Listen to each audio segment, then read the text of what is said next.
Mesdames et messieurs, bonjour et bienvenue à Étrange Abitibi. Le premier épisode sera un spécial OVNI. Toutefois, des phénomènes étranges, il en arrive de toutes les sortes. Habituellement, on reçoit des témoignages qui viennent des États-Unis ou d'Europe. Mais il se trouve que quelquefois, ils viennent aussi de l'Abitibi-Témiscamingue, donc près de chez vous. Alors pour cette première émission d'Étrange Abitibi, voici l'un des phénomènes qui s'est produit. Le 2 juillet 1948, vers 2 heures du matin, des centaines de Val-d'Oriens furent témoins du passage de plusieurs soucoupes volantes, celles-ci d'un rouge pourpre, évoluèrent dans un balai fantastique au-dessus de la ville de Val-d'Or. Des dizaines de témoignages sur cet événement qui bouleversa profondément la localité ont été entendus. Des zigzags foudroyants, le nombre des objets, leur luminescence, pas du tout pareil à celle de nos lumières. Alors ça commence en force, et pas un seul témoin, mais plusieurs témoins. Donc ça se passait en 1948. Aujourd'hui, je me présente à vous, Christian Péloquin, votre animateur. Je suis entre le squelette d'un chien et mon avenir. Et je tiens à vous dire que les témoignages que je reçois sont tirés de livres de Jean Ferguson, de 2 livres en fait, Les humanoïdes et Tout sur les soucoupes volantes. Donc, la majorité des apparitions qui ont été faites, qui ont été témoignées plutôt, ont été faites avec M. Ferguson. Alors là-dessus, je n'ai pas le nom des témoins, donc je n'ai pas le droit de les mentionner. Alors, je serai l'auteur de ces témoignages. Nous allons maintenant dans 2 cas différents, 1938 et 1970, encore une fois, tout près de chez vous. Une dame âgée de 85 ans désirant garder l'anonymat a aussi raconté que vers les années 1938, au moment de la fondation de Val-d'Or, elle a vu passer plusieurs soirs de suite, à la même heure, des alentours de 20 heures, une boule de feu qui faisait un bruit comme le suintement de soie sur le dos d'une main. Un chasseur qui a demandé l'anonymat le 7 octobre 1970 est avec un ami qui se tenait à l'affût de l'orignal. Vers 2 heures du matin, ils décidèrent de partir pour Val-d'Or, abandonnant leur poste de chasse. Comme ils étaient dans la région du Lac-Clair, soit 35 000 environ de Val-d'Or, ils poursuivirent leur route en voiture pendant 5 minutes, quand le conducteur fut surpris par la soudaine clarté qui l'environnait. Son premier réflexe a été de croire que la lune était très forte. Son compagnon baissa la vitre et se pencha sur la portière. Il se retira vivement et exhorta aussitôt son camarade à jeter lui aussi un coup d'œil dehors dans le ciel au-dessus de la voiture. Il y avait à peine 100 pieds au-dessus de sa voiture, un Pontiac 1968, une sorte de lumière grosse, comme une maison, de toutes les couleurs. Ça ne faisait pas de bruit, mais ça chauffait le visage. Un certain sentiment de peur s'empara du conducteur qui accéléra, quoique ce fut difficile à cause du gravier sur la route. Mais la chose continua de décoller. La chaleur augmentant, les 2 hommes pleins de panique décidèrent d'arrêter la voiture et de se précipiter dans le bord du bois. L'objet fit alors un brusque écart, passant à quelques pieds au-dessus de l'auto et s'éloigna à une vitesse fantastique. Les 2 hommes revinrent à Val-d'Or fortement commotionnés. Le lendemain, les 2 hommes constatèrent les cloques sur le capot du véhicule comme si on l'avait brûlé au chalumeau. Les 2 hommes avaient sur le visage et les mains les traces d'un violent coup de soleil. Il était certain qu'ils se sentaient très effrayés. Ce sont des témoignages véridiques. Alors, je vous rappelle que si vous êtes témoin d'un phénomène de ce genre, n'hésitez pas à me contacter. Les premiers témoignages étaient dans le secteur de Val-d'Or. Pourquoi qu'on y resterait pas? Valsenville. Le 10 février 1971, il était environ 22h15, j'étais dans la salle de bain quand j'entendis un bruit de moteur qui provenait du ciel. Je pensais que c'était un avion. Quelques secondes passèrent et l'intensité du bruit me fit imaginer l'appareil à basse altitude. Intrigué, Je fermais la lumière et je regardais par la fenêtre. Il y avait à l'extérieur, dans le ciel, à 1000 pieds environ du sol, un objet parsemé de feux rouges, situé plus à l'arrière qu'à l'avant.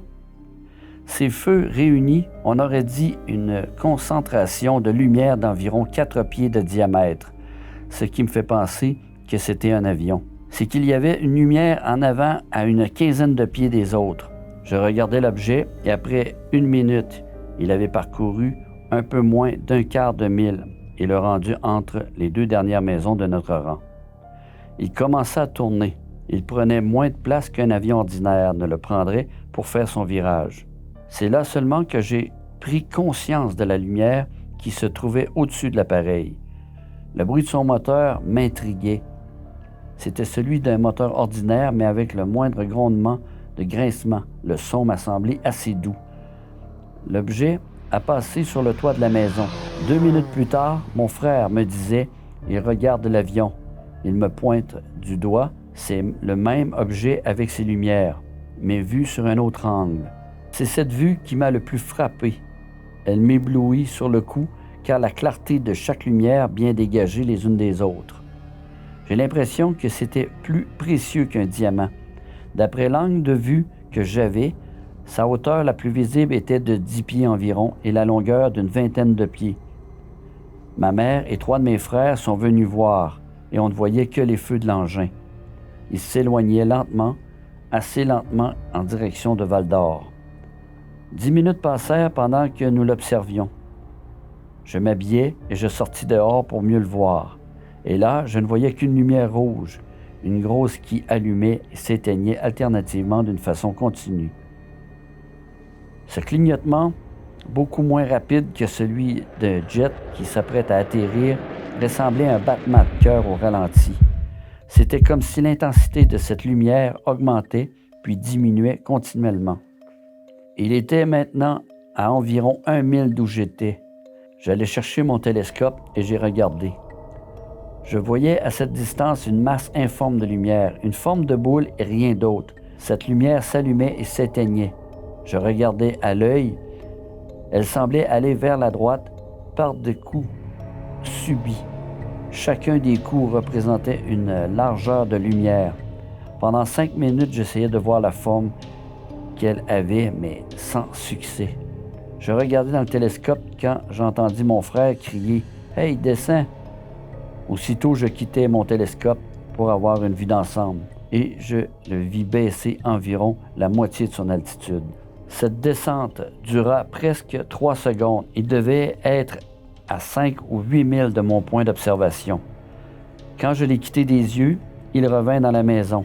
Il était autour de 22h45. En une demi-heure, il a parcouru près de 8 milles, en suivant une trajectoire quelque peu changeante. Je suppose qu'il volait sur Val-d'Or entre 22h45 et 11h.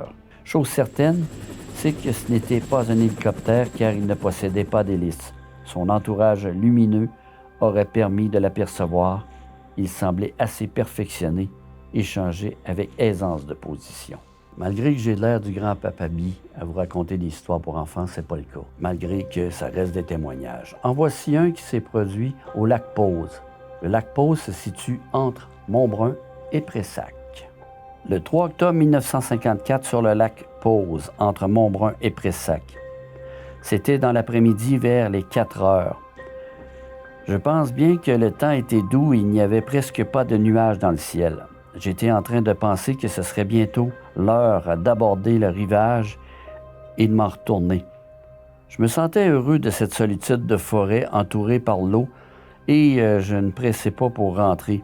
Quand soudain, je sentis un drôle de picotement dans tout le dos et en même temps, je vis que l'eau du lac frissonnait sur une largeur de 10 pieds parallèle à mon canot. Il y avait une ombre qui avançait sur l'eau.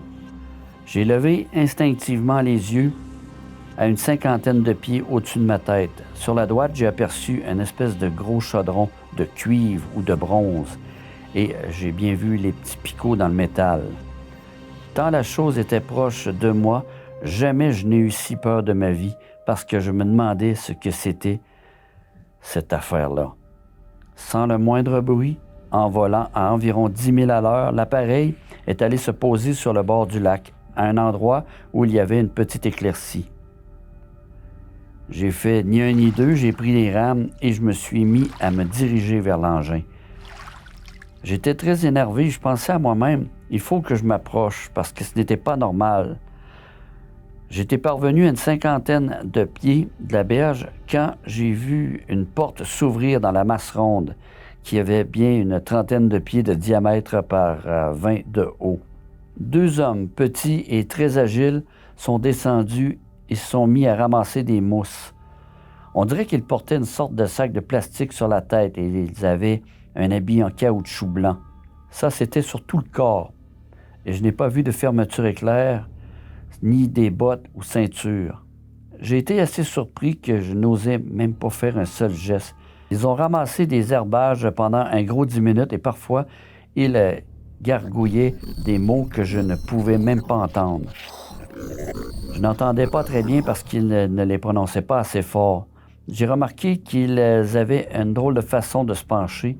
Le bas des reins pliait carré sans qu'il ait à arrondir le dos. Ils avaient la face presque à terre.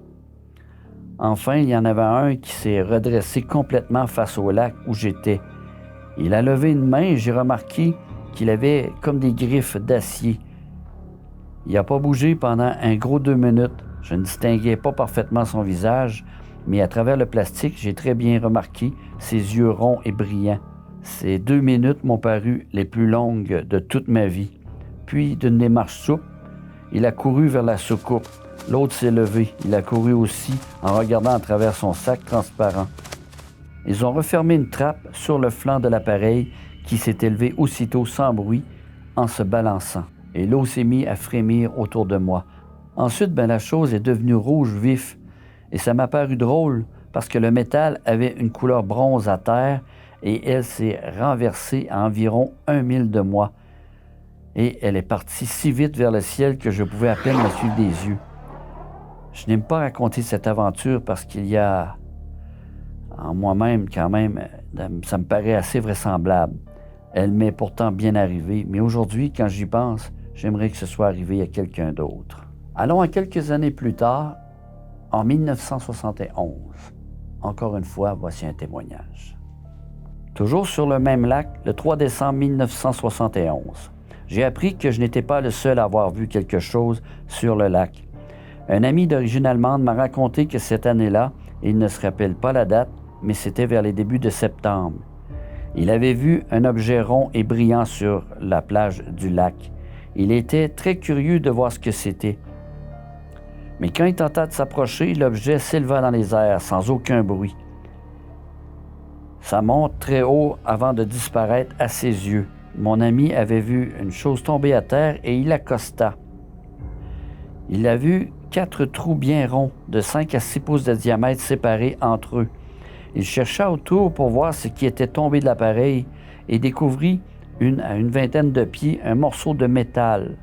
Une fois à Rouen, il en parla à ses amis, mais pas à moi car à ce moment-là, on ne se connaissait pas. Je l'ai connu que 6 ans plus tard. Un mois après, il a reçu un coup de téléphone vers 9 heures du soir et un homme lui fixait rendez-vous pour minuit. Mon ami a beau lui dire qu'il pouvait attendre plus tard, car il travaillait le lendemain de bonne heure. L'autre lui répondit qu'il travaillait pour des secrets militaires et qu'il ne pouvait pas attendre. Vers minuit, 2 hommes vêtus de vêtements sombres se présentèrent à sa porte et une fois entrés, ils lui disent qu'ils voulaient la pièce de métal trouvée sur la plage. Mon ami refusa de leur donner et il dit « Non, c'est bon, mais tôt ou tard, vous serez obligés de nous la passer. À partir de demain, vous tomberez malade. » Avant de partir, ils lui donnèrent un numéro de téléphone pour les appeler quand il serait décidé à se départir de sa trouvaille. Le lendemain, il essaya de se lever, mais il avait une forte fièvre. Le médecin qu'il vit décida de le rentrer à l'hôpital, mais avant de partir, mon ami enterra l'objet dans la cour. Il fit bien, car pendant son absence, son appartement a été fouillé. Il passa 1 semaine à l'hôpital et fut très malade. Alors, il décida de faire venir les 2 hommes quand même en leur téléphonant. Ils sont venus et mon ami leur a donné le morceau de métal. Avant de partir, ils ont dit demain tu seras guéri. Tu pourras recommencer à la mine et tu ne seras pas plus fatigué que tu l'étais avant ta maladie. » Le lendemain, il se sentait bien mieux et il fit son chiffre à la mine, sans être plus fatigué qu'à l'habitude. Il cherchait à savoir qui étaient les deux hommes et quand il se renseigna sur le numéro de téléphone, on lui fit réponse que celui-ci provenait d'un appartement loué pour 7 jours et que les locataires étaient repartis sans donner aucun renseignement sur l'endroit d'où ils venaient. C'est tout ce que je sais. Dans le dernier cas, les inconnus avertirent le témoin qui ferait mieux de garder le silence sur toute l'affaire. On n'est pas dans Les Hommes en noir avec Will Smith, mais ça se rapproche étrangement. Aujourd'hui, c'était un spécial OVNI. Certains faits sont assez étranges. Ce sont des témoignages qui ont vraiment eu lieu. Et si vous avez été témoin de quelque chose d'étrange, là, je parle pas seulement d'OVNI, je parle si vous avez eu le sentiment d'avoir vu des fantômes ou quoi que ce soit, ne vous privez pas et téléphonez au numéro que vous voyez apparaître. Je m'engage personnellement à garder la confidentialité de chaque appel. Sur ce, vous étiez à Étrange Abitibi. À la prochaine.